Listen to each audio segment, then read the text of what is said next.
Waalaikumsalam warahmatullahi wabarakatuh.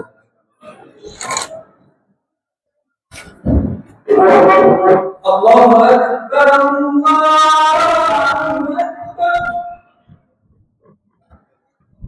Akbar, Allahu Akbar.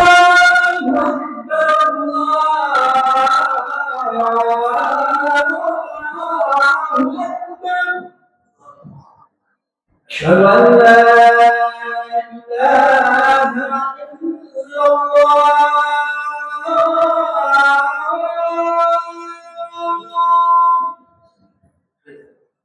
Asyhadu an la ilaha illallah.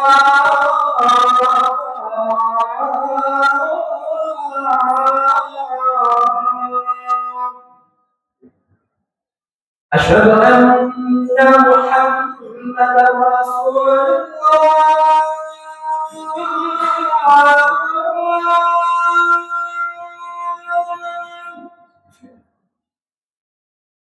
Asyhadu anna Muhammadar Rasulullah.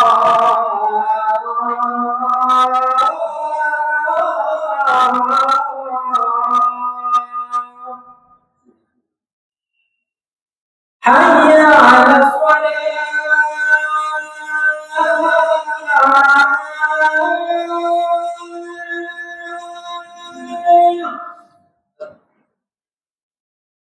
Hayya 'alas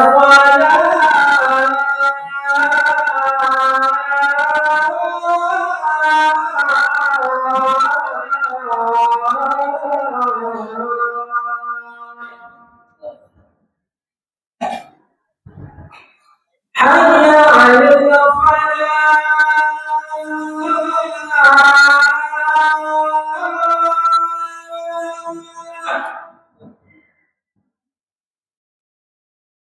Hayya 'alal falah.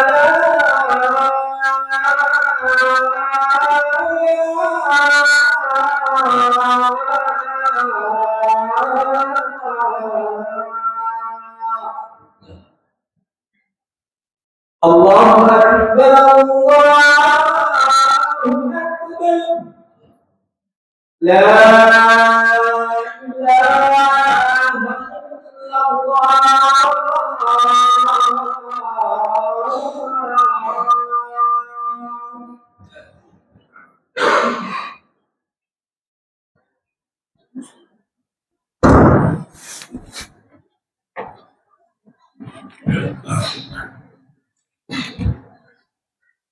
Alhamdulillah,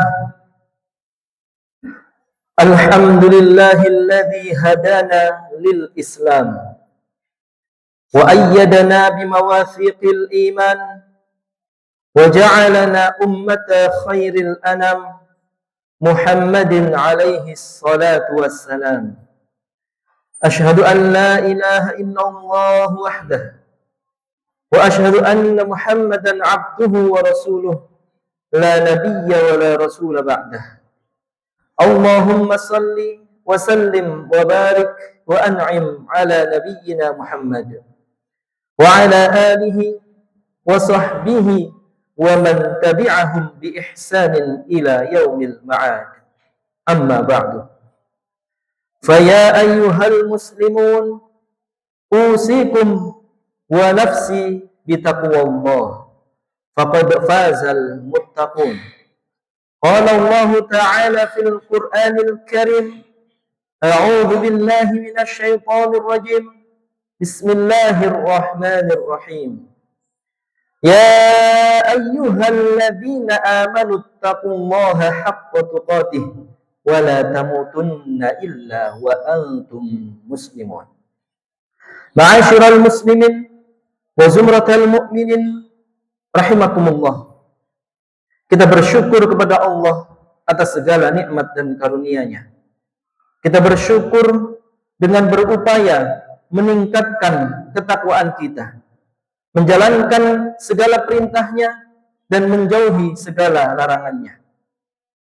Karena dengan kesyukuran itu Allah akan menjaga nikmat-Nya yang ada pada diri kita.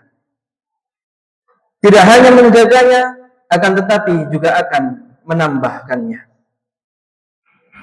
Semua orang pasti tidak ingin nikmatnya dicabut. Jangankan dicabut, nikmatnya berkurang pun tidak ada manusia yang mau. Itulah tabiat seorang manusia, baik muslim maupun non-muslim. Maka bagi kita, seorang muslim hendaklah mengetahui bagaimana cara bersyukur yang benar. Cara bersyukur tidak cukup hanya dengan mengucapkan alhamdulillah. Cara bersyukur haruslah diiringi dengan meningkatkan amal ibadah. Dalam surat Saba ayat 13 Allah berfirman, A'udzubillahi minasyaitonirrajim. Bismillahirrahmanirrahim. I'malu ala Dawuda syukra wa qalilum min ibadiyas syakur. Yang artinya, bekerjalah, beramal solehlah, wahai keluarga Nabi Daud. Syukra sebagai bentuk syukur kepada Allah Subhanahu wa taala. Wa qalilum min ibadiyas syakur. Dan hanya sedikit di antara hamba-hambaku yang pandai bersyukur.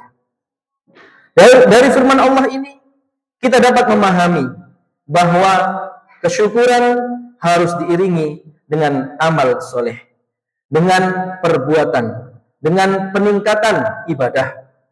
Dalam suatu riwayat, Ummul Mukminin Aisyah radhiyallahu anha bertanya kepada Rasulullah SAW ketika melihat kakinya bengkak dikarenakan terlalu lama beribadah di malam hari, yaitu sholat tahajud. Mengapa engkau menyiksa dirimu seperti ini, wahai Rasulullah SAW? Sedangkan surga telah dijanjikan untukmu. Nabi kita menjawab, afala akunu abdan syakura? Tidakkah aku sudah semestinya menjadi hamba Allah yang pandai bersyukur? Ma'asyiral muslimin wa zumratal mu'minin rahimakumullah. Dari ayat dan hadis tadi, kita semestinya merenungkan, adakah kesyukuran kita selama ini sudah sesuai, ataukah jangan-jangan kita sulit untuk mensyukuri nikmat, atau jangan-jangan kita belum dapat melihat dan merasakan nikmat Allah yang diberikan kepada kita sangatlah banyak. Di antara kenikmatan yang saat ini khatib ingin mengajak para jamaah untuk merenungkan adalah nikmat iman dan aman. Nikmat iman dan aman. Tidak semua orang diberi kenikmatan itu. Ada yang diberikan kehidupan yang aman dan nyaman, tapi tidak diberikan iman. Ada pula saudara-saudara kita di Palestina, di Gaza. Mereka diberi oleh Allah Subhanahu wa taala nikmat iman, tapi tidak diberi nikmat aman. Bahkan sekarang mereka sedang kelaparan. Sedangkan kita yang ada di Indonesia, saya yakin tidak ada satupun di antara jamaah yang hadir di sini tadi, ketika hendak pergi ke masjid untuk melaksanakan sholat Jumat, ada yang menghardiknya, ada yang mengganggunya, ada yang mencegahnya, ada yang menghalanginya. Tidak ada. Ini menunjukkan Allah memberikan kepada kita nikmat yang besar, nikmat yang agung, yaitu nikmat iman dan nikmat aman. Agar kita semakin merenungkan dan memahami betapa istimewanya dua nikmat ini, kita perlu merenungkan dan mempelajari riwayat yang disampaikan oleh seorang sahabat bernama Khabbab bin Al-Arats. Sahabat Khabbab bin Al-Arats adalah hamba sahaya. Beliau memiliki majikan yang kejam. Majikannya adalah seorang perempuan. Ketika majikan ini tahu bahwa Khabbab bin Al-Arats masuk Islam, adabathu sayyidatuhu bil hadidil muhammad bin nar. Majikannya menyiksa Khabbab dengan apa? Dengan besi yang dipanaskan hingga menyala menjadi merah warnanya, ditempelkan di kulit Khabbab bin Al-Arats. Demikian sehari-hari, dengan tujuan apa? Agar Khabbab murtad, agar Khabbab keluar dari Islam. Dia tidak nyaman untuk beribadah, dia tidak nyaman untuk mengekspresikan iman dan Islamnya. Lalu datanglah Khabbab kepada Rasulullah Muhammad SAW. Syakawna ila Rasulillah sallallahu alaihi wasallam wa qulna, ya Rasulullah, ala tastansiru lana? Ya Rasulullah, ala tad'u lana? Yang artinya, wahai Rasul, tidakkah engkau ingin mencari pertolongan bagi kami? Tidakkah engkau ingin mencari koalisi, dukungan dari tempat lain di luar Mekah ini yang dapat melindungi kami? Ala tad'u lana? Atau tidakkah engkau ingin berdoa kepada Allah agar musuh-musuh Islam ini, agar orang-orang kafir Quraisy ini yang menyiksa kita dibinasakan oleh Allah? Apa jawaban Nabi kita Muhammad SAW? Beliau menganjurkan Khabbab agar sabar dengan mengatakan, qala qad kana man qablakum yu'khadur rajul fayuhfaru lahu fil ard fayudau fiha fayukhadu bil minshar wa yuj'alu ala ra'sih wa yuj'alu nisfain. Yang artinya, wahai Khabbab, berita yang kamu rasakan tidak ada apa-apanya dengan orang-orang yang beriman, orang-orang soleh di masa terdahulu. Di antara mereka ada yang ditangkap oleh warga sekitarnya, sehingga digali baginya tanah. Dimasukkanlah orang itu ke dalam tanah yang telah digali, lalu ditimbun, ditinggalkan kepalanya. Yukhadu bil minsyar, diambil sebuah gergaji, dipaksa untuk murtad, dipaksa untuk kembali menyembah berhala. Kalau tidak, ancamannya adalah kepala terbelah menjadi dua. Tapi mereka tidak gentar, mereka tidak murtad, sehingga yudau ala ra'sih fayuj'alu nisfain, digergajilah kepala mereka, terbelah menjadi dua. Yang lain ditimbun badannya, ditinggalkan kepalanya. Wa yumsyatu bi amsyatil hadid maduna sya'ri wa jildih wa lahmih wa 'azmih. Kepalanya diambilkan baginya sisir yang tajam dari besi. Bukan untuk menyisir rambutnya, wahai Khabbab, akan tetapi ditancapkan sampai menembus tulang tengkoraknya. Wa ma yasudduhu dzalika an dinih. Hal yang sedemikian rupa, wahai Khabbab, tidak menjadikannya murtad.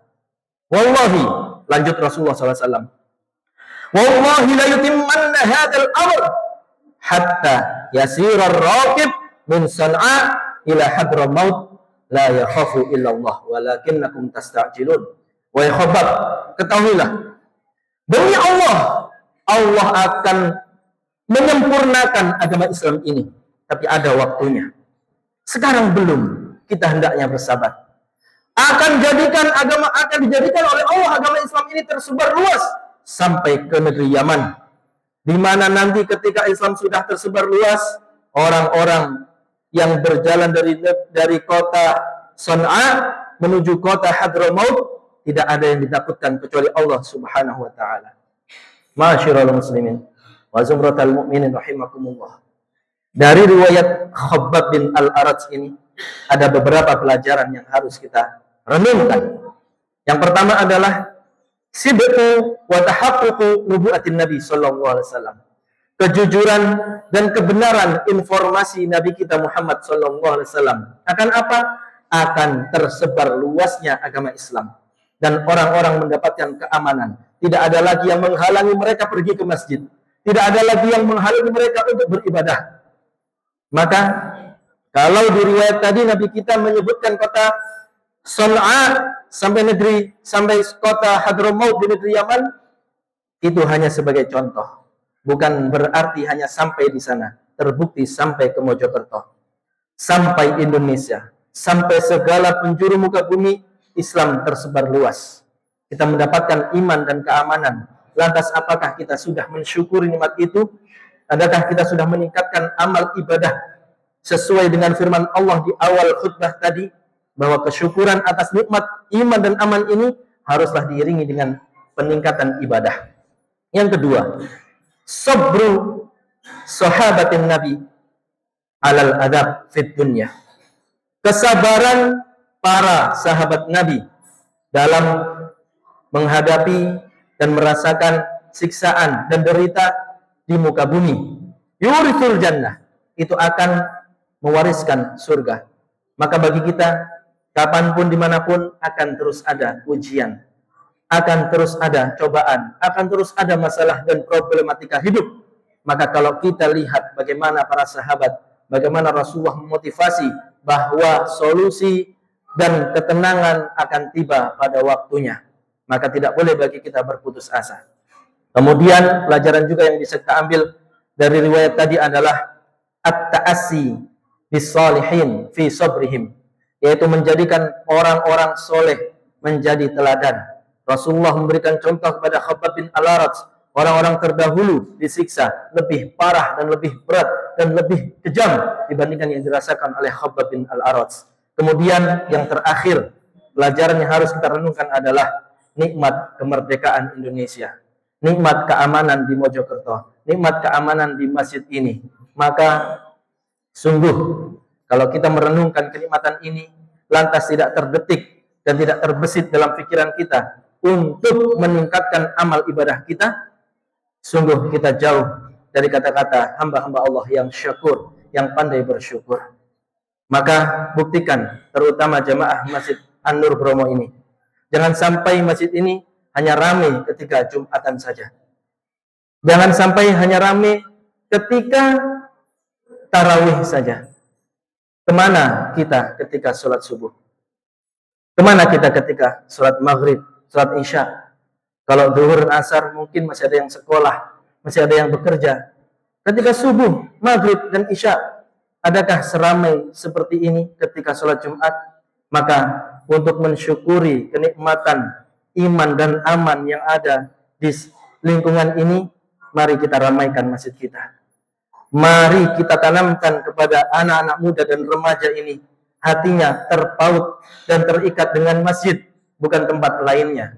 Karena mohon maaf, sekarang anak remaja dan pemuda lebih terkait dan terikat hati mereka dengan warung-warung, di mana di sana lebih banyak mudaratnya dibanding manfaatnya. Bukan berarti tidak boleh untuk kuliner, tidak boleh untuk ke warung kopi, boleh, asalkan tidak diiringi dengan kemaksiatan dan perkara haram. Maka sekali lagi, mari kita renungkan nikmat iman dan aman ini dengan apa? Meningkatkan amal ibadah sebagai kesyukuran kita memakmurkan Masjid An-Nur Bromo ini tidak hanya ketika sholat Jumat. Barakallahu li wa lakum fil Qur'anil Karim wa nafa'ani wa iyyakum ma fihi minal ayat wa dzikril hakim. Taqabbalallahu minni wa minkum tilawatahu innahu was-sami'ul alim. Fastaghfiruh innahu huwal ghafurur rahim.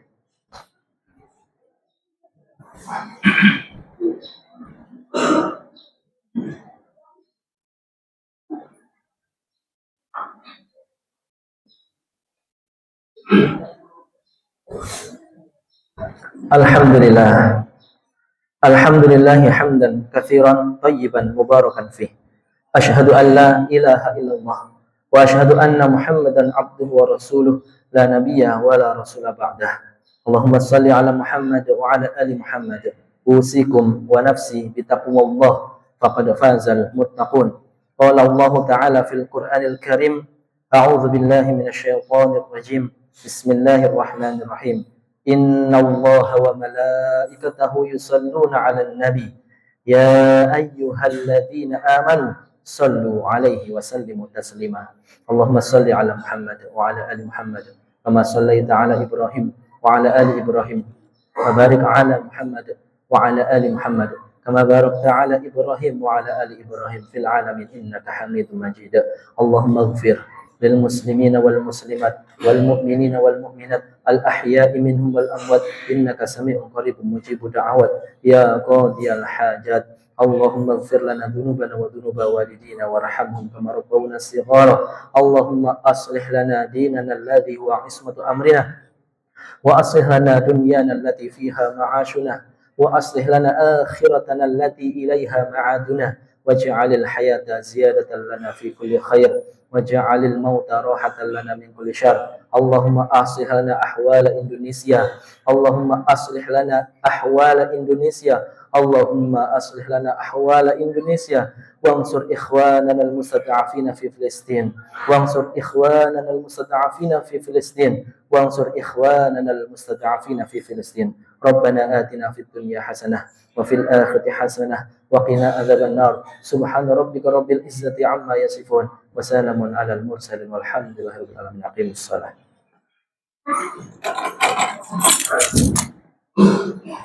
Allahu akbar, Allahu akbar. Asyhadu an la